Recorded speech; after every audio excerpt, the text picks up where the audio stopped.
whole idea of story, the fact that you said, what is your story? Because all of us have a story. We don't introduce ourselves and we give a bulleted list about exactly where we came from and color of our eyes, the color of our hair, our color preferences, how we dress. No, we talk about our story.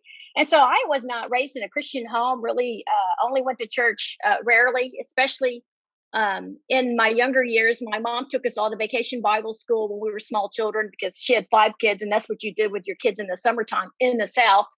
And they made us memorize a few verses. And one of the verses they challenged us to memorize was, "Whosoever shall call upon the name of the Lord shall be saved," from Romans chapter 10.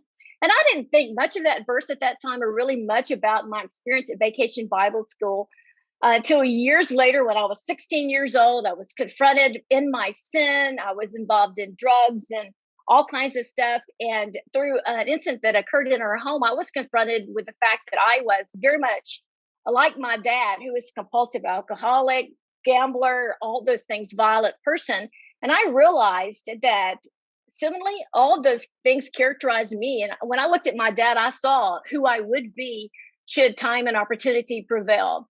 And so at that time, that verse that I memorized as a young person in vacation Bible school, that whosoever shall call upon the Lord shall be saved. I knew at that very moment, I knew 2 pieces of theology: that I was deeply broken, a dirty, rotten, no good sinner, and that Christ died for people just like me. And I cried out to Jesus, and he came into my life, and oh my, what a journey it has been. And so I attended a Christian college, skipped my senior year of high school, went on to college. And it was a shock to me to go to this Baptist college and attend it with all these PKs and deacons kids and church kids. And many of them were doing the things that I did before I was converted. And I'm like, how can this be? And how can this be that people who are raised in church like this live just like those around us, or like I had before I was converted to Christ? And so that was the beginning of my early journey of delving into the scripture, reading it from Genesis to Revelation. I read it from Genesis to Revelation every year, trying to understand, God, who are you? What is this story that you brought me into? What is this? How will it impact my life? And why are people not changed or exposed to this story? And yet this story is changing me. And so I married my husband, who was already a pastor. And then we eventually went to Zimbabwe, Africa, as missionaries.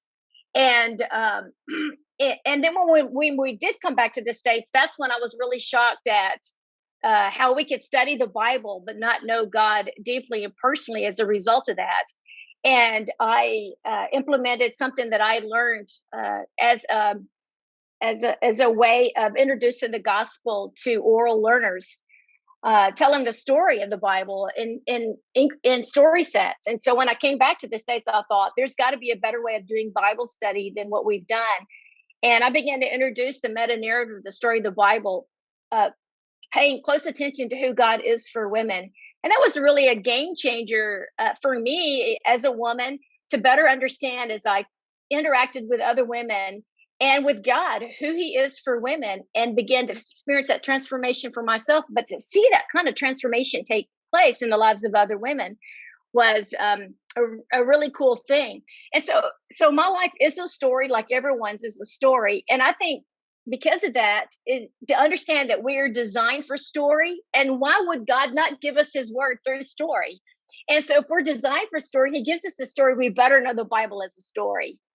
Well, I so enjoyed listening to Iva's story. It sounds so much like the rest of our stories. I especially like the part where she went to VBS, because that's just what you do in the summer in the South. You send your kids there. I didn't grow up actually in the South, so I never had those multiple VBS experiences. But as a student pastor now, we got some kids where we see them every summer, and every week they're at a different church for VBS.